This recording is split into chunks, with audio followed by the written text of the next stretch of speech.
আল্লাহ রাব্বুল আলামিন যখন জান্নাতের মধ্যে জান্নাতীদেরকে ঘোষণা করবেন, হে জান্নাতীরা, জান্নাতের মধ্যে চলে যাও। সমস্ত জান্নাতীরা জান্নাতের মধ্যে চলে যাবে। জান্নাতের মধ্যে যাওয়ার পর তারা জান্নাতের সমস্ত নাজ নিয়ামত তারা ভোগ করতে থাকবে। সুবহানাল্লাহ বলেন। শুধু তাই নয়, জান্নাতের মধ্যে তারা মদ পান করবে। দুনিয়ার মধ্যে মদ পান করা হারাম। জান্নাতের মধ্যে আল্লাহ রাব্বুল আলামিন সমস্ত জান্নাতীদেরকে ওয়াসাকাহুম রাব্বুহুম শারাবান তাহুরা। সুবহানাল্লাহ বলেন। জান্নাতের মধ্যে আল্লাহ রাব্বুল আলামিন সমস্ত জান্নাতীদেরকে মদ পান করাবেন, পবিত্র শরাব পান করাবেন। সমস্ত জান্নাতীরা শরাব পান করবে আর সমস্ত নিয়ামত তারা ভোগ করতে থাকবে। জান্নাতের মধ্যে গান গাইতে থাকবে, গান বাজতে থাকবে। আর জান্নাতের এক একটা গাছের পাতার সাথে বাড়ি খাইতে থাকবে। সুবহানাল্লাহ বলেন।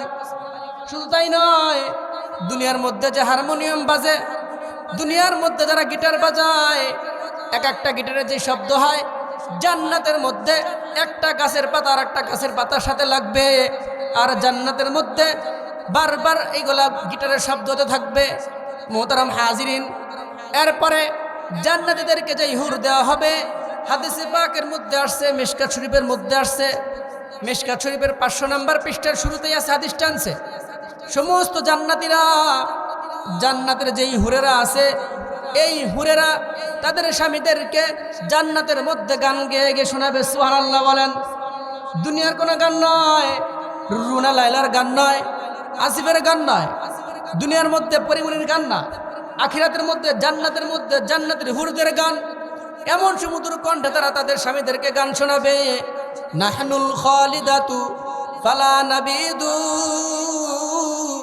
ওয়া নাহনুন নাইমাতু ফালা নাবাসু ওয়া নাহনুর রাদিয়াতু ফালা নাসখাতু তুবা লিমান কানা লানা ওয়া কুন্না লাহু। সুবহানাল্লাহ বলেন। জান্নাতের হুররা গান গাইবে আর তার স্বামীদেরকে বলতে থাকবে, আমার স্বামী, আমরা দুনিয়ার মধ্যে দুনিয়ার সাধারণ যারা স্ত্রী ছিল স্বামীদের উপরে তারা রাগ করে থাকে। জান্নাতের মধ্যে জান্নাতের হুররা তার স্বামীদের উপরে কোনো প্রকার রাগ করবে না, সবসময় খুশি থাকবে, আনন্দ থাকবে আর স্বামীর খেদমত করতে থাকবে আর গান গাইতে থাকবে। যখন এই অবস্থা চলতে থাকবে, আল্লাহ রাব্বুল আলামিন জান্নাতীদেরকে ডেকে ডেকে বলবেন, হে আমার বান্দারা, আসসালামু আলাইকুম ইয়া ইবাদি। সুবহানাল্লাহ বলেন। জান্নাতীদেরকে আল্লাহ পাক সালাম দেবে। সালাম দেওয়ার পর বলবে, হাল ওয়াজাদতুম মা ওয়াদা রাব্বুকুম হাক্কা। আমি আল্লাহ রাব্বুল আলামিন তোমাদেরকে যতগুলো নিয়ামতের কথা আমি অঙ্গীকার করেছিলাম, এই নিয়ামতগুলো তোমরা পেয়েছো কিনা? সমস্ত জান্নাতীরা হতভম্ব হয়ে যাবে আর তারা বুঝতে পারবে না যে কোন কোন নিয়ামত বাকি আছে। মোহতারাম হাজিরিন, তখন জান্নাতের মধ্যে সমস্ত জান্নাতীরা ওলামায়ে কেরামদের দিকে তাকায়া থাকবে। আল্লাহু আকবার বলেন। দুইটা গ্রুপ হয়ে যাবে, একটা থাকবে সাধারণ পাবলিকের গ্রুপ আর একটা থাকবে ওলামায়ে কেরামের গ্রুপ। জান্নাতের মধ্যে আল্লাহ পাক যখন জিজ্ঞাসা করবে, তোমাদের আর কোন নিয়ামত বাকি আছে? মোহতারাম হাজিরিন, তখন সমস্ত জান্নাতীরা আলেমদের দিকে তাকায়া থাকবে আর আলেমরা তখন জান্নাতের মধ্যে সমস্যার জবাব দেবে, হে আল্লাহ, দুনিয়ার মধ্যে বুখারী পড়ছি পড়াইছি, তিরমিজি পড়ছি পড়াইছি, মুসলিম পড়ছি পড়াইছি, আবু দাউদ পড়ছি পড়াইছি, ইবনে মাজাহ পড়ছি পড়াইছি, কোরআন পড়ছি পড়াইছি, ইমামতি করছি, নামাজ পড়ছি, ওয়াজ মাহফিল করছি, একমাত্র তোমাকে খুশি করার জন্য আর তোমাকে পাওয়ার জন্য। জান্নাত ও জাহান্নাম সে হাম ইয়া রব কিয়া করো, আরজু হে কে মাই তুঝে দেখা করো। আলেমরা বলবেন, হে আল্লাহ, জান্নাতের মধ্যে যত নিয়ামত দাও না কেন, যতক্ষণ পর্যন্ত তোমাকে আমরা না পাবো, আমার সাথে যতক্ষণ পর্যন্ত তুমি দেখা না দিবে, আমাদের নিয়ামত পরিপূর্ণ হবে না। সুবহানাল্লাহ বলেন। আলেমরা বলবে, হে আল্লাহ, দুনিয়ার মধ্যে যতগুলি ইবাদত করছি একমাত্র তোমাকে পাওয়ার জন্য। তুমি জান্নাত আর জাহান্নাম দাও, কোনো আমাদের অসুবিধা নাই, কিন্তু তোমাকে দেখবার। সুবহানাল্লাহ বলেন। তাহলে বোঝা গেল যে ওলামায়ে কেরামের দাম দুনিয়াতেও আছে, জান্নাতেও আছে, ঠিক না? আছে তো নাকি? তাহলে যদি দামটাই থাকতো, এই যে মাহফিল হইতেছে, আপনারা আলেমরা আসতেছে, কথা বলতেছে, আর আপনারা বৃদ্ধাঙ্গুলি দেখা চলে গেলেন, এটা কি হইল? এজন্য আলেমদের কদর করতে শেখেন, আলেমদের ভালোবাসতে শেখেন, মোহাব্বত করতে শেখেন যে হুজুররা আসতেছে, দু একটা কথা বলবে আমরা শুনি। মুহতারাম হাজিরিন, অথচ দুনিয়ার মধ্যে আলেমদের আমরা কত অত্যাচার করছি। হ্যাঁ, তাদেরকে মিথ্যা মামলা দিছি, জেলখানায় পাঠায়া দিছি, মিথ্যা মামলা দিয়ে বছর পর বছর ঘুরাইছি। অথচ এই আলেমরাই কি জান্নাতের মধ্যে আল্লাহকে বলবে, আল্লাহ যতগুলো নিয়ামত পাই না কেন তোমাকে আমরা পাচ্ছি না, নিয়ামত পরিপূর্ণ হতেছে না। সুবহানাল্লাহ বলেন। যখন এই কথা বলবে আল্লাহ রাব্বুল আলামিন তখন জান্নাতের মধ্যে জান্নাতীদের সাথে সবচেয়ে বড় নিয়ামত হলো আল্লাহ রাব্বুল আলামিনের দিদার। সুবহানাল্লাহ বলেন। আল্লাহ পাক তখন জান্নাতীদের সাথে সাক্ষাৎ করবেন। কেমন সাক্ষাৎ করবেন? এটাও হাদিসে পাকের মধ্যে আসছে। জান্নাতের মধ্যে এরকম একটা কি হবে, প্যান্ডেল মাহফিল হবে। সুবহানাল্লাহ বলেন। একটা মাহফিল হবে। এই মাহফিল গোলার মধ্যে যেমন প্যান্ডেল হয়েছে, জান্নাতের মধ্যে মাহফিল থাকবে, নাম হলো ময়দানে মাঝে তোমাকে একটা স্থান, সেই স্থানের মধ্যে একটা প্যান্ডেল করবে, স্টেজ থাকবে, প্যান্ডেলের মধ্যে বসা থাকবে সমস্ত জান্নাতীরা, আর স্টেজের মধ্যে বসা থাকবে সমস্ত পয়গম্বর। সুবহানাল্লাহ বলেন। শুধু তাই নয়, 3টা চেয়ার থাকবে, একটা থাকবে প্রধান অতিথি, একটা থাকবে বিশেষ অতিথি, আর একটা থাকবে সভাপতি। সুবহানাল্লাহ বলেন। প্রধান অতিথির আসন গ্রহণ করবে আমাদের জনাবে মুহাম্মদুর রাসূলুল্লাহ সাল্লাল্লাহু আলাইহি ওয়াসাল্লাম। সুবহানাল্লাহ বলেন। বিশেষ অতিথি হলেন দাউদ পয়গম্বর, আর সভাপতি হলেন আমাদের রব আল্লাহ রাব্বুল আলামিন। সুবহানাল্লাহ বলেন। ভাইরা আমার, কথাগুলো দিলের কান দিয়ে বুঝবেন। যখন জান্নাতের মধ্যে এই প্যান্ডেলের মধ্যে যখন সমস্ত জান্নাতীরা বসে পড়বে, স্টেজের মধ্যে আল্লাহর পয়গম্বর বসবেন, দাউদ পয়গম্বর বসবেন, সভাপতির আসনে আল্লাহ তাআলা নিজে বসবেন। নিজে বসার পর যখন জান্নাতীদেরকে সালাম দেওয়া, যখন আল্লাহ পাক বলবেন, হে জান্নাতীরা, তোমরা আমাকে দেখতে চাইছো, এই জান্নাতের মাহফিল, জান্নাতের প্যান্ডেল তোমাদেরকে দেখা দেব। কিন্তু এই জান্নাতের মাহফিল যেমন দুনিয়াতে যেমন কোরআন তেলাওয়াত দিয়ে মাহফিল শুরু হয়েছে, এই জান্নাতের মধ্যে আমি কোরআন তেলাওয়াত দিয়ে মাহফিল শুরু করবো। সুবহানাল্লাহ বলেন। আল্লাহ রাব্বুল আলামিন তখন দাউদ পয়গম্বরকে হুকুম করবেন, হে আমার পয়গম্বর দাউদ, দুনিয়ার মধ্যে তোমাকে অনেক কণ্ঠ দিয়েছিলাম, তুমি তোমার কণ্ঠ দিয়ে তোমার কিতাব তেলাওয়াত করতা। আজকে তোমাকে যে কণ্ঠ দিলাম, এই কণ্ঠ দিয়ে তুমি আমার কিতাব তেলাওয়াত করো। দাউদ পয়গম্বর বলবেন, হে আল্লাহ, আমি তো কোরআন পড়তে পারি না, কোরআন আমি শিখি নাই, আমাকে তো আপনি আরেক কিতাব দিয়েছেন আল্লাহ পাকের হুকুমে। তখন দাউদ পয়গম্বর কোরআন তেলাওয়াত করবেন, সমস্ত জান্নাতীদেরকে তার সুমধুর কণ্ঠে সূরা তাহা তেলাওয়াত করে শোনাবেন। সুবহানাল্লাহ বলেন। জান্নাতীরা এই তার সুর শুনে শুনে মাতোয়ারা হয়ে যাবে, আত্মহারা হয়ে যাবে, আর বারবার বলবে, হে আল্লাহ, মা লা আইনুন রাআত ওয়ালা উযুনুন সামিআত ওয়ালা ইয়াখতুমু আলা কলবি বাশার। হে আল্লাহ, এমন সুন্দর নিয়ামত জীবনে কোনোদিন চোখে দেখি নাই, এমন সুন্দর কণ্ঠ কোনোদিন কানে শুনি নাই। এই পরে যখন কথা বলতে থাকবে, মাঝখান থেকে দাউদ পয়গম্বর কোরআন তেলাওয়াত শেষ করে দিবেন। আল্লাহ বলবেন, থামো, হে জান্নাতীরা, আরো খেলা আছে। এরপরে কোন খেলা? বলে আসল খেলা। সেটা হলো দুনিয়ার মধ্যে আমি যেই কিতাব আমার বন্ধুর উপরে দিয়েছিলাম, আমার বন্ধুর কোরআন তেলাওয়াত শুনে কাফেররা মুসলমান হয়ে গেছে। আমার বন্ধুর কণ্ঠে তোমরা কোরআন তেলাওয়াত শুনতে চাও কিনা? সুবহানাল্লাহ বলেন। মুহতারাম হাজিরিন, আল্লাহর পয়গম্বরের হুকুম, আল্লাহ পাকের হুকুমে তখন আল্লাহর পয়গম্বর জান্নাতের মধ্যে জান্নাতীদেরকে তার সুমধুর কণ্ঠে সূরা ইয়াসিন তেলাওয়াত করে শোনাবেন। সুবহানাল্লাহ বলেন। মুহতারাম হাজিরিন, জান্নাতীরা সেম কাহিনী ঘটবে, সুমধুর কণ্ঠে কোরআন তেলাওয়াত শুনবে, আর হুশ থাকবে না, আনন্দে মাতোয়ারা হয়ে যাবে। হাজার হাজার বছর কেটে যাবে, হুশ থাকবে না। আল্লাহ রাব্বুল আলামিন ডেকে ডেকে বলবেন, হে জান্নাতীরা, থামো, এর চাইতে আরো আসল খেলা আছে। এ আমাদের বাংলাদেশি খেলা না, ওবায়দুল্লাহদের খেলা না। কথায় কথায় বলছে খেলা হবে। কি বলছে? খেলা হবে। এই খেলা না, খেলা তো শেষ হয়ে গেছে। সবচেয়ে নিকৃষ্ট একটা শব্দ ছিল খেলা হবে। সংসদে বসে বসে বলছে খেলা হবে, বলছে খেলা হবে, অমুকের সাথে খেলবো, কত বড় করে অহংকার করে করে বলছে খেলা হবে। মুহতারাম হাজির, আজকে এই খেলা গেল কোথায়? পরিকল্পনা করছে 40 সাল পর্যন্ত থাকবো। আল্লাহ পাক বলেন, তোরা পরিকল্পনা করবি, আমি আল্লাহ তাআলা চাইছি 24 সালের 5 আগস্টের পরে তোদেরকে যাইতে দেব না। একদম গুটিবাট আউট করে দিয়েছে আল্লাহ পাক। আল্লাহ পাক নিজে তাদের সাথে খেলছে। এজন্য খেলা হবে এই স্লোগান যারা দিচ্ছে আজকে তারা নাই। এজন্য তো বলছিলাম আল্লাহ পাক তখন বলবে আসল খেলা কি খেলা? তখন আল্লাহ পাক জান্নাতীদেরকে বলবে, হে জান্নাতীরা, যেই কোরআন আমি আল্লাহ রাব্বুল আলামিন দুনিয়ার মধ্যে অবতীর্ণ করেছিলাম, আমার কোরআন আমার কথা তোমরা শুনছো আমার বন্ধুর কণ্ঠে, কিন্তু যেই কালাম যেই কিতাব আমার কালাম, যেই কথা আমার কণ্ঠে তোমরা শুনতে চাও কিনা? সমস্ত জান্নাতীরা বলবে কি সেই কথা অবশ্য শুনতে চাই। আল্লাহ রাব্বুল আলামিন তখন সমস্ত জান্নাতীদের সামনে জান্নাতীদেরকে সূরাতুর রহমান পাঠ করে শোনাবেন। সুবহানাল্লাহ বলেন। আমরা বলি আর রহমান। আল্লাহ রাব্বুল আলামিন তখন জান্নাতীদের সামনে একটা শব্দ বাড়ায় বলবেন আনার রহমান। সুবহানাল্লাহ বলেন। আমরা বলি আর রহমান, আল্লাহ বলবে আনার রহমান। আনার রহমান, রহমানকে আল্লাহ পাক নিজেই জান্নাতের মধ্যে জান্নাতীদেরকে পরিচয় দেবেন, আনার রহমান, আমি হলাম রহমান। সুবহানাল্লাহ বলেন। আমি হলাম রহমান। আল্লাহ পাক আনার রহমান। খলাকাল ইনসান, এর আগে বলছেন আল্লামাল কুরআন। খলাকাল ইনসান আল্লামাহুল বায়ান। আল্লাহ পাক বলেন রহমান হলেন তিনি। আল্লামাল কুরআন, কোরআন শিখাইছেন যিনি।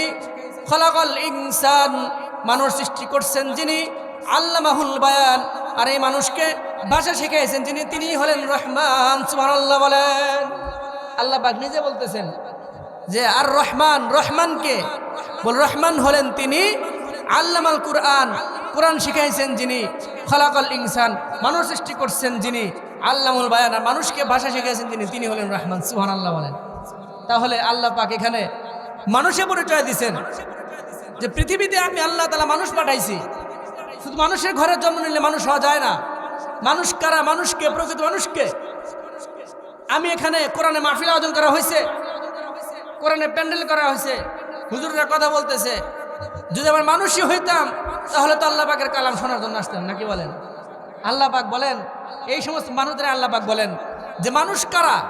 যাদের মধ্যে কোরআনের জ্ঞান নাই, যাদের মধ্যে ইসলামের জ্ঞান নাই, যাদের মধ্যে মানুষের মানবতাবোধ নাই, যাদের মধ্যে খুন খারাপি আছে, এরা কোনোদিন মানুষ হতে পারে না। মানুষ হওয়ার জন্য গুণ লাগে, কোয়ালিটি লাগে। আল্লাহ পাক বলতেছেন যে শুধু মানুষের ঘরে জন্ম নিলে মানুষ হয় না, চোখ থাকলে মানুষ হয় না, হাত থাকলে মানুষ হয় না। আল্লাহ পাক বলেন ওয়ালাকাদ দারানা লিজাহান্নামা কাসীরাম মিনাল জিন্নি ওয়াল ইনস লাহুম কুলুবুন লা ইয়াফকাহুনা বিহা ওয়া লাহুম আ'য়ুনুন লা ইবসিরুনা বিহা ওয়া লাহুম আযানুন লা ইয়াসমাউনা বিহা উলাইকা কাল আনআম বাল হুম আদাল উলাইকা হুমুল গাফিলুন। আল্লাহ রাব্বুল আলামিন বলেন যেই সকল মানুষের জন্য, ওই সকল মানুষ এবং জিন জাতির জন্য আমি জাহান্নামকে তৈরি করেছি। বলে কোন সকল মানুষ? যাদেরকে আমি আল্লাহ তাআলা অন্তর দিয়েছিলাম, অন্তর দ্বারা ভালো মন্দ বোঝার চেষ্টা করে নাই। দুইটা কান দিয়েছিলাম, কান দ্বারা ভালো জিনিস শ্রবণ করে নাই। দুইটা চক্ষু আমি আল্লাহ তাআলা দিয়েছিলাম, চোখ দ্বারা ভালো জিনিস দেখে নাই।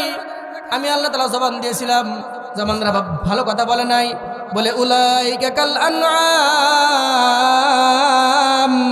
তারা হলো চারপলার প্রাণীর মতো। বালহুম আদল, বরং তার চেয়ে নিকৃষ্ট। নাউজুবিল্লাহ বলেন। আল্লাহ পাক বলতেছেন অন্তর দিছি, ভালো মন্দ বোঝার চেষ্টা করে নাই, যে মাহফিলে গেলে সব হবে, সে বোঝার চেষ্টা করে নাই। কান দিছি, যে কান দ্বারা মাহফিলে যাবে, কান দ্বারা আলেমদের কথা শুনবে, কোরআনের কথা শুনবে, সব হবে, কিন্তু এটা সে শোনে নাই। কানের মধ্যে খুঁড়ছি যে হেডফোন দিয়ে গান শুনছে। এরপরে আল্লাহ পাক বলেন যাদেরকে আমি দুইটা চক্ষু দিয়েছিলাম, চক্ষু দ্বারা ভালো জিনিস দেখে নাই, নেকেট নেকেট সিনেমা দেখছে, খারাপ সিনেমা দেখছে, নায়িকাদের ড্যান্স দেখছে, বেগানা মেয়ে দেখছে। বলে এরা মানুষ না, এরা হলো চারপলার প্রাণীর মতো। বাল্লুম আদাল, বরং তার জন্য নিকৃষ্ট। নাউজুবিল্লাহ বলেন। আল্লাহ পাক সংজ্ঞা বুঝে নিল যে মানুষ শুধুমাত্র মানুষের ঘরে জন্ম নিলে মানুষ হওয়া যায় না। পৃথিবীর মানুষ হলো দুই প্রকার, একটা হলো জন্মগত মানুষ, একটা হলো গুণগত মানুষ। জন্মগত মানুষের কোনো ভ্যালু না আল্লাহ তাআলার কাছে। আল্লাহ তাআলার কাছে একমাত্র গুণগত মানুষের দাম। গুণগত মানুষ কারা? বলে যাদের মধ্যে কোরআনে এলেম আছে, যাদের মধ্যে ইসলামের এলেম আছে, যাদের মধ্যে ইসলামের প্রতি ভালোবাসা আছে, যাদের অন্তরের মধ্যে মানবতা বোধ আছে, যাদের অন্তরের মধ্যে ভালো মন্দ বোঝার বোধ শক্তি আছে, কোরআন হাদিস মতো নিজের জীবনকে চালাতে পারে, তারা হলো একমাত্র গুণগত মানুষ। সুবহানাল্লাহ বলেন। বাকি যারা আছে এরা গুণগত মানুষ না, নামে মানুষ, কিন্তু এরা গুণগত মানুষ না।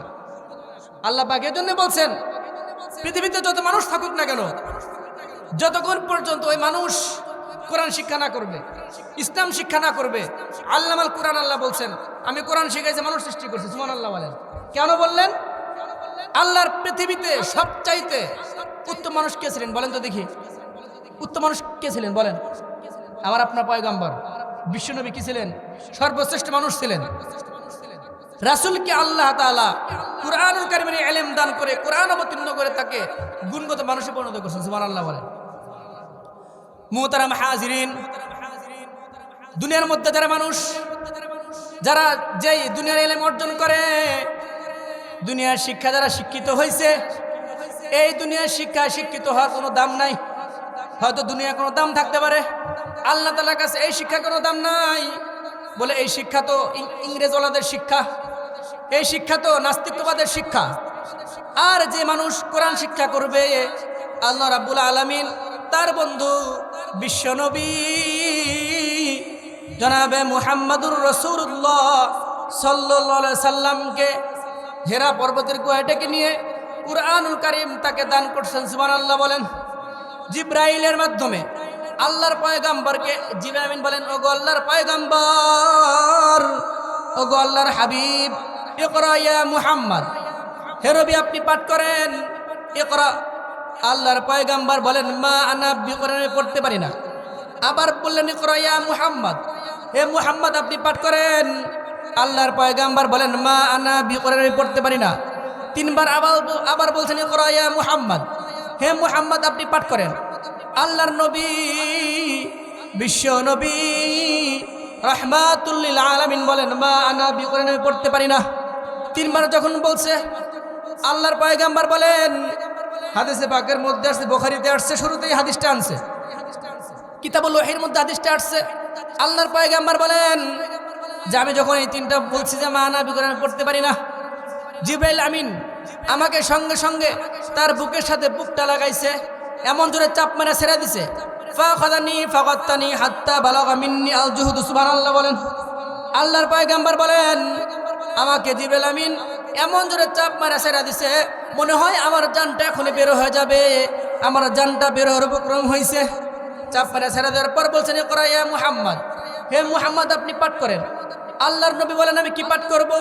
তখন জিবরাইল আমিন আল্লাহর পয়গম্বরকে সূরাতুল আলাকের প্রথম 5টি আয়াত, ইকরা বিসমি রাব্বিকাল্লাযী খলাক, খলাকাল ইনসানা মিন আলাক, ইকরা ওয়া রাব্বুকাল আকরাম আল্লাযী আল্লামা বিল কলম আল্লামাল ইনসানা মা লাম ইয়ালাম।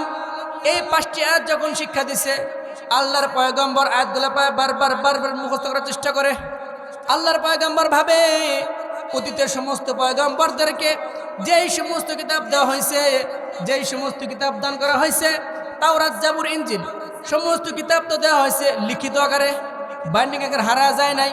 কিন্তু আমাকে আমার রব যেই কিতাব আমাকে দান করলেন, এই কুরআনুল কারীম আমাকে আল্লাহ পাক দিলেন, এইটা তো বাইন্ডিং আকারে দেয় নাই, একটা একটা করে তো আমাকে আল্লাহ পাক শিখিয়ে দিলেন। আমি যদি এই আয়াতগুলা ভালো করে মুখস্থ করে না নেই, আমি যদি আয়াতগুলা মুখস্থ না করি, আমি হয়তো কোরআনটা ভুলে যাব। আমার উম্মত এই কুরআনুল কারীমের মতো বড় নিয়ামত থেকে বঞ্চিত হবে। আল্লাহর পয়গম্বর এই আশায় বারবার কোরআনটা মুখস্থ করার চেষ্টা করে। আল্লাহ তাআলা ডেকে ডেকে বলেন, ওগো হাবিব আমার, লা তুহাররিক বিহি লিসানাকা লিতাজালা বিহি, ইন্না আলাইনা জামআহু ওয়া কুরআনা, ফাইযা ক্বরানাহু ফাত্তাবি কুরআনা, সুম্মা ইন্না আলাইনা বায়ানা। আল্লাহু আকবার বলেন। আল্লাহ রাব্বুল আলামিন আল্লাহর পয়গম্বরকে ডেকে ডেকে বলেন, ওগো আমার হাবিব, এত বারবার জিহ্বাটাকে নাড়াচাড়া করার কোনো প্রয়োজন নাই, আপনার এত পেরেশান হওয়ার দরকার নাই। আমি আল্লাহ তাআলা কোরআনকে অবতীর্ণ করেছি, এই কোরআনকে আমি আল্লাহ তাআলা হেফাজত করব। আল্লাহ তাআলা আরাকাতের মধ্যে বলেন, লা তুহাররিক বিহি লিসানাকা লিতাজালা বিহি। আল্লাহ পাক বলেন, ইন্না নাহনু নাযালনা যিকরা ওয়া ইন্না লাহু লাহাফিজুন। আল্লাহ তাআলা বলেন, পৃথিবীতে আমি আল্লাহ তাআলা কোরআনকে অবতীর্ণ করেছি, পৃথিবীর মধ্যে কোরআনকে টিকে রাখার দায়িত্ব আমি আল্লাহ তাআলার। সুবহানাল্লাহ। আল্লাহ পাক এই কথাটা করছে সাহাবায়ে কেরাম তারা গুণগত মানুষ হয়ে গেছে। আর সাহাবায়ে কেরামদের ব্যাপারে আল্লাহর পয়গম্বর বলেন আসহাবি কান নুজুম বিআইয়ি হাদামি ইকতাদাতুম হিতাদাইতুম, যে আমার সাহাবায়ে কেরাম আসমানের নক্ষত্র সমতুল্য, একজনকে মানবা তো তোমরা পথ পাবে। সুবহানাল্লাহ বলেন। তো তারা হলেন গুণগত মানুষ, তারা গুণগত মানুষ। दुनिया की सदाकत में तेरा नाम रहेगा, सिद्दीकी तेरा नाम से इस्लाम रहेगा। दुनिया की अदालत में तेरा नाम रहेगा, फारूक तेरा नाम से इस्लाम रहेगा। दुनिया की सखावत में तेरा नाम रहेगा, उस्मान तेरा नाम से इस्लाम रहेगा। दुनिया की शुजाअत में तेरा नाम रहेगा, आली तेरा नाम से इस्लाम रहेगा। তারা চারজন সাহাবী আল্লাহর পয়গম্বরের কাছে থাকছে, তার এক একটা গুণ অর্জন করে তারা সোনার মানুষ পরিণত হয়ে গেছে। সুবহানাল্লাহ বলেন। এজন্য একমাত্র সোনার মানুষ হলেন সাহাবায়ে কেরাম। তার পরবর্তী যারা আছেন তারা, আর বর্তমানে সময়ের মানুষ গুণগত মানুষ হলেন উলামায়ে কেরাম। সুবহানাল্লাহ বলেন। আলেমরা হলেন গুণগত মানুষ, তাদের সোহবতে যারা থাকছে তারা হলেন গুণগত মানুষ। মুহতারাম হাজরিন, এই কোরআন শিক্ষা আমরা দুনিয়াতে বলি একমাত্র শিক্ষা জাতির মেরুদণ্ড, বলি না আমরা? এখন কোন শিক্ষা জাতির মেরুদণ্ড বলেন তো দেখি? যে শিক্ষা দ্বারা আল্লাহ তাআলাকে চেনা যায় না সেটা কি মেরুদণ্ড হতে পারে? যে শিক্ষা দ্বারা রাসূলকে চেনা যায় না সেই শিক্ষা কখনো জাতির মেরুদণ্ড হতে পারে না। যে শিক্ষা দ্বারা আখিরাত চেনা যায় না সেই শিক্ষা কখনো জাতির মেরুদণ্ড হতে পারে না। একমাত্র কোরআনের শিক্ষা হলো একমাত্র জাতির মেরুদণ্ড। এই জন্য কোরআনের শিক্ষা অর্জন করার এক নম্বর গুণ, এটা হলো মানুষ হওয়ার গুণ হলো, এক নম্বর গুণ হলো কোরআনের শিক্ষা অর্জন করা। মুহতারাম হাজরিন, এই গুণগত মানুষ হলেন উলামায়ে কেরাম।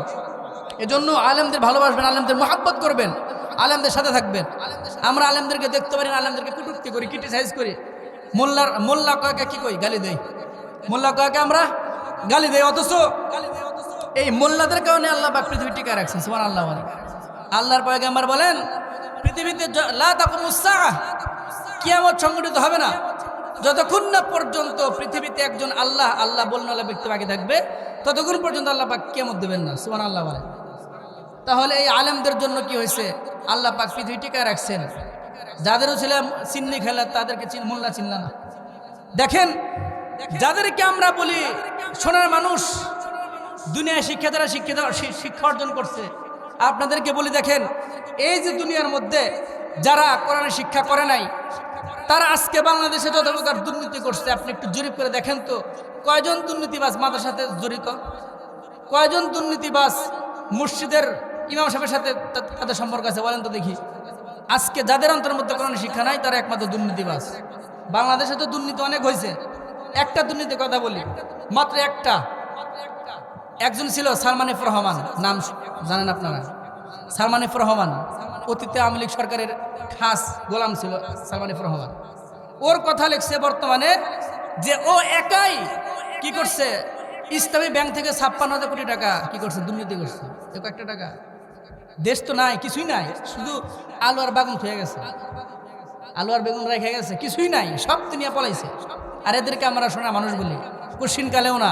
আমরা আপনাদেরকে বলে যাই, একটা বার শুধু আমাদের হাতে দায়িত্ব দিয়ে দেখেন, এই 45 বা 54 বছরে আপনারা যা করতে পারেন নাই, আলেমদের হাতে একবার নেতৃত্ব দিয়ে দেখেন, দেখবেন বাংলাদেশটা সোনার বাংলাদেশ পরিণত হয়েছে। সুবহানাল্লাহ। এজন্য আগামীতে আমরা ইসলামকে দেখতে চাই ক্ষমতা, যে দলের ক্ষমতা আসুক না কেন, আমাদেরকে বলতে হবে যে আমরা ক্ষমতায় গেলে ইসলাম বিদ্বেষী কোনো আইন করব না, আমরা ক্ষমতায় গেলে কাদিনীদেরকে অমুসলিম ঘোষণা করব, আমরা ক্ষমতায় গেলে আমরা শরীয়ত বিরোধী কোনো আইন পাশ করবো না। এই ওয়াদা যারা দেবে আমরা তাদের সাথে আছি। মুহতারাম, তো বলতেছিলাম যে আল্লামাল কুরআন খালাকাল ইনসান, আল্লাহ রাব্বুল আলামিন কোরআন শিখায় মানুষ সৃষ্টি করছেন। তার মানে মানুষ হতে হলে আমাকে কোরআন শিক্ষা অর্জন করতে হবে। কোরআনের গুণ অর্জন করলে আমি প্রকৃত মানুষ হতে পারবো, নচেত প্রকৃত মানুষ হতে পারবো না। দেখেন, কোরআন শিক্ষা ছাড়াও কোরআন অর্জন করে শুধুমাত্র মাদ্রাসায় পড়লে যে গুণগত মানুষ হয় এমন না। কোরআন শিক্ষা আপনি মাদ্রাসা থেকেও করতে পারেন, মাদ্রাসা বাহিরেও করতে পারেন, কিন্তু কোরআন শিক্ষাটা মূল ফ্যাক্টর। দেখেন, একজনের নাম আপনাদেরকে বলবো, এমন গুণ অর্জন করছে, এমন শিক্ষা অর্জন করছে, এমন গুণ অর্জন করছে যে সে মারা যাওয়ার কারণে পুরো পৃথিবী চমকে গেছে। ওসমান হাদি, সে কি আলেম ছিল? আলেম ছিল না, কিন্তু সে গুণ অর্জন করছে। স্কুল কলেজে পড়ে সে গুণ অর্জন করছে, এমন গুণ অর্জন করছে সে মারা গেছে, সারা পৃথিবী তার জন্য কান্না করতেছে। সুবহানাল্লাহ বলেন। এজন্য কবি বলেন, এমন জীবন করো হে গঠন, এমন জীবন করো হে গঠন, মরণে হাসিবে তুমি কাঁদিবে ভুবন। এমন জীবন করিও না গঠন, মরণে কাঁদিবে তুমি হাসিবে ভুবন। আমাকে এমন গুণ অর্জন করতে হবে যে গুণ অর্জন করার কারণে আমি হাসতে হাসতে মরে যাব, কিন্তু আমি মারা যাওয়ার কারণে পুরো পৃথিবী তার জন্য কান্না করবে। সুবহানাল্লাহ বলেন। হাদিস পাকের মধ্যে আছে, বাকাতিস সামাওয়াতি ওয়াল আরদ, আসমান জমিন কান্না করে। কাদের জন্য? নেককারদের জন্য। সুবহানাল্লাহ বলেন। কেমনে কান্না করে? হাদিস পাকের মধ্যে আসছে, কোন নেককার বান্দা যদি মারা যায়, তার লাশ যখন রূহ যখন নিয়ে আজরাইল চলে যায়, নেককারদের রূহ তাকে ইল্লিয়িনে আর বদকারদের রূহ তাকে সিজ্জিনে। মুহতারাম হাজিরিন, যখন মারা যায় সঙ্গে সঙ্গে জমিন তার জন্য কান্না করে। কেমনে কান্না করে? জমিন বলে, ও আল্লাহ, এই যে মানুষ আজকে এই নেককার বান্দা মারা গেছে, সে যতদিন বেঁচে ছিল আমার উপর দিয়ে সে চলাচল করছে, আমার উপরে সিজদা দিছে, তার বোঝা বহন করতে আমার ভালো লেগেছে। আজকে ব্যক্তি মারা গেছে, সে তো আর কোনোদিন নামাজ পড়তে আসবে না, তার আমল নামা আমার আসমানে আসবে না, আসমান তো সুগন্ধে মুখরিত হবে না। মুহতারাম হাজিরিন, পক্ষান্তরে এই জন্য আসমান জমিন তার জন্য কান্না করবে। পক্ষান্তরে যদি কোনো বদকার বান্দা মারা যায়, আসমান জমিন তার জন্য বদ্ধ করতে থাকে। এজন্য আমাকে নেককার হতে হবে, নেককারের গুণ অর্জন করতে হবে, ভালো মানুষের গুণ অর্জন করতে হবে, যে আমি মারা গেলে মানুষজন আমার জন্য কান্না করে। নেককার মানুষ, দুনিয়ার কথা নাই বলি, এখনকার কথা তো আমরা বলি না কেন। বাংলাদেশে বর্তমানে 2 জন ব্যক্তি মারা গেছে এই ইদানিং 1 মাসের মধ্যে। তাদের মৃত্যুর বলে দেয় যে কে ভালো মানুষ কে খারাপ মানুষ। আমি কোনো দলে দালালি করতেছি না, অভ্যাস না আমাদের, কিন্তু যেটা বাস্তব কথা সেটা বলতেই হবে। মারা গেছে, জানাজা হাজার হাজার লোক হয়েছে, এমন কি সুন্দর তার কপাল। সাবেক 3 বারের প্রধানমন্ত্রী বেগম খালেদা জিয়া, কি সুন্দর কপাল তার। জানাজা পড়াইছে জাতীয় খতিব, জাতীয় মসজিদের ইমাম, হ্যাঁ, যে এশিয়া মহাদেশের মধ্যে সর্বশ্রেষ্ঠ আলেম তাকে বলা যায়। প্রখ্যাত হাদিস বিশারদ আব্দুল মালিক সাহেব, উনি তার জানাজা পড়াইছে। লাশটা বহন করছে যে খাটিয়াটা বাংলাদেশের আর 2 বরেণ্য, আল্লামা মামুনুল হক সাহেব আর মিজানুর রহমান আজহারী সাহেব। এইরকম ব্যক্তিত্ব মতো লোকেরা তাদের খাটিয়া বহন করছে। কেন? তারা কোনোদিন আপোষ করে নাই। তারা কি করে? আপোষ করে নাই কোনোদিন, ভারতের বিরুদ্ধে আপোষ করে নাই। এজন্য আমরা আগামীতে যারা ক্ষমতা আসবে, স্পষ্ট ভাষায় বলতে চাই, ভারতের প্রেসক্রিপশন মতো বাংলাদেশ চলতে দেওয়া হবে না। বাংলাদেশ চলবে বাংলাদেশের সংবিধান মতে, ভারতের প্রেসক্রিপশনে বাংলাদেশ চলবে না, চলতে দেওয়া হবে না। আপনাদের স্পষ্ট ভাষায় বলতে চাই, যারা ওপারে আছেন মাঝে মধ্যে আমাদেরকে খোঁচা দেন যে আমি দেশের আশেপাশে আছি, যখন তখন ঢুকে পড়বো, কোশ্চিন কালেও না। স্পষ্ট ভাষায় বলতে চাই, বাংলাদেশ হয়তো, বাংলাদেশের মধ্যে মনে হয় 20-22 বছর পরে হয়তো আওয়ামী লীগ ফিরে আসতে পারে, কিন্তু শেখ পরিবারের রাজনীতি বাংলার জমিনে হবে না, আর হইতে যাবে না। ঠিক কিনা বলেন? ওই মাল শেষ, out of Bangladesh, out of Bangladesh, ওই মাল আর বাংলাদেশ গ্রহণ করবো না। সাংঘাতিক মহিলা, সাংঘাতিক মহিলা। এজন্য ওই মালে আশাবাদ দেন যে হাসিনা আসবো, কি কোশ্চিন কালে আসবো না। শেখের বিটি কয়, শেখের বিটি পালায় না, শেখ হাসিনা পালায় না। এখন কই? এখন কোথায় আওয়ামী লীগ, কোথায় কাদের কাকা, কোথায় গেল ওই জালিমের গরম গরম কথা? কথা কয় না।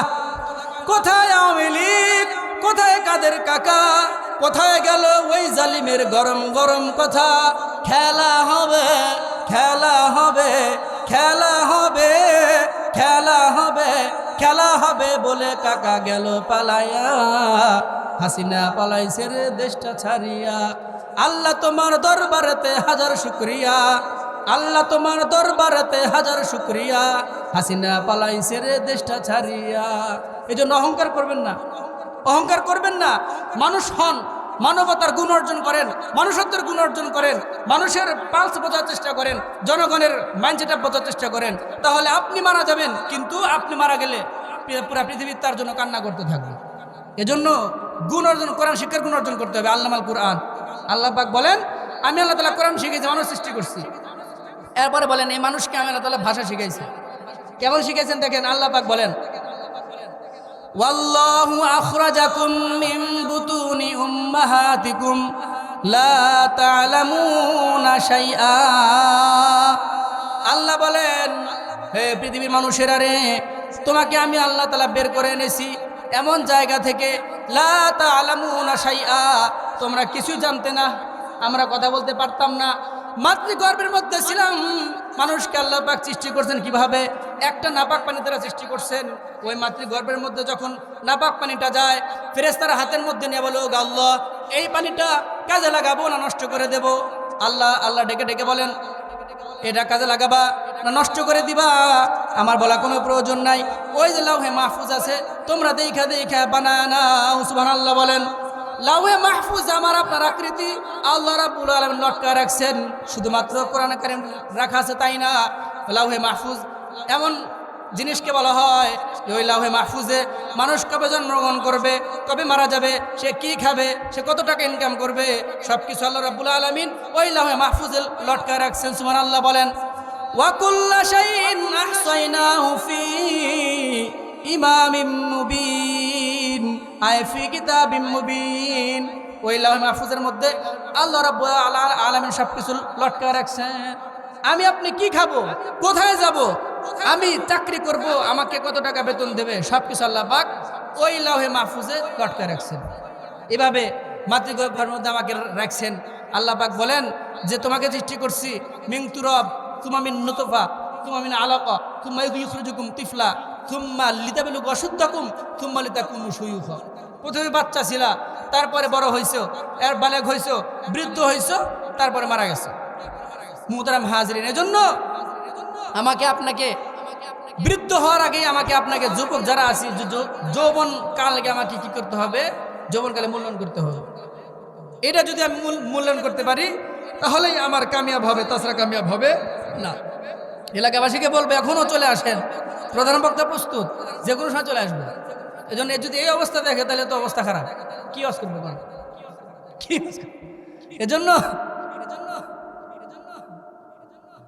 এজন্য হুজুর হয়তো 10-15 মিনিটের মধ্যে চলে আসবে। আমি আপনাদের সামনে বলি যে মানুষের গুণ অর্জন করা এটা আমাদের প্রত্যেকের জন্য দায়িত্ব, নৈতিক দায়িত্ব। বাংলাদেশে দেখেন কত মন্ত্রী তো আছে, কিন্তু একটা মন্ত্রী দেখাতে পারবেন যে চরিত্রমন্ত্রী আছে বাংলাদেশে? নাই, কিন্তু চরিত্রমন্ত্রী নাই। একজন আমরা চাই বাংলাদেশে যদি কোনো আলেম ওলামার হাতে যায় তাহলে হয়তো সেখানে আমরা মানুষকে শোনা মানুষে পরিণত করতে পারবো। আলেমদের সহবতে গেলে, আল্লাহ ওয়ালাদের সহবতে গেলে শোনা মানুষ হওয়া যায়। দুনিয়ায় তো খানকার অভাব নাই। চরমনাই যান, রসুলপুরে যান, ঢালকানগর যান, মুশতাকুর নবী কাসিমি সাহেবের দরবারে যান, শোনা মানুষ পরিণত হবেন আপনারা। এজন্য পাশে মেলা মাহফিল হইতেছে, এখানে পাশে একটা মাহফিল হচ্ছে। ইদানিং মাহফিলগুলোতে লোক কম হয়, কারণ দিল পয়সা গেছে। দিল কি হয়েছে? নষ্ট হয়ে গেছে। সুদ খাইতে খাইতে অন্তর গেছে পয়সা, ঘুষ খাইতে খাইতে অন্তর পয়সা গেছে। তাহলে ঘুষ খাইতে খাইতে অন্তর পয়সা গেছে। তো এই জন্য আমার মূল আলোচ্য বিষয় ছিল আর রহমান, দয়াময় আল্লাহ। কোরআন শিখাইছেন, মানুষ সৃষ্টি করছেন, ভাষা শিখাইছেন। মা বোনদের জন্য, যেহেতু মা বোন আছেন, মা বোনদের জন্য আমি একটা কথা বলে আমি কিছু আদায় আপনাদের কাছে করবো। যেহেতু একটা মসজিদের মাহফিল, আল্লাহর পয়গম্বর বলেন মাম বানা লিল্লাহি মাসজিদান বানাল্লাহু লাহু বাইতান ফিল জান্নাহ, যে আল্লাহর ঘর মসজিদের জন্য, যে দুনিয়াতে একটা ঘর বানালো আল্লাহ পাক তার জন্য জান্নাতের মধ্যে একটা ঘর বানায়। সুবহানাল্লাহ। এই জন্য মা বোনদের জন্য আমল হলো 4টা। কয়টা? 4টা। 1 নম্বর আলমার আতুইদা সালাত খামসাহা ওয়া সামাত শাহরাহা ওয়া আহসানা ফরজাহা ওয়া ইতাত বালহা। সুবহানাল্লাহ। যারা আছেন মুখস্থ করে নেবেন। 1 নম্বর 5 ওয়াক্ত নামাজ পড়া, 5 ওয়াক্ত নামাজ পড়া, রমজান মাসের রোজা রাখা, এরপরে পর্দায় থাকা, স্বামীর খেদমত করা।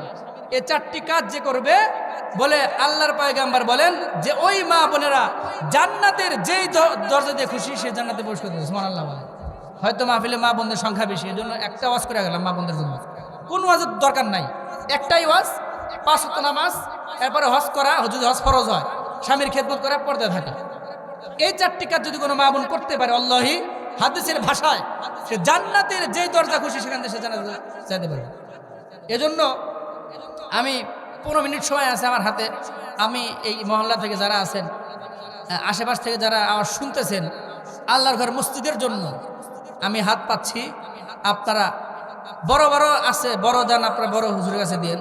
আমার কাছে আমি যতটুক চাইছি খালি হাতে দিয়েন না, 500, 1000 যে যা পারেন। আল্লাহর ঘর মসজিদের জন্য আমি 10 জন ব্যক্তি চাই 500 টাকা করে।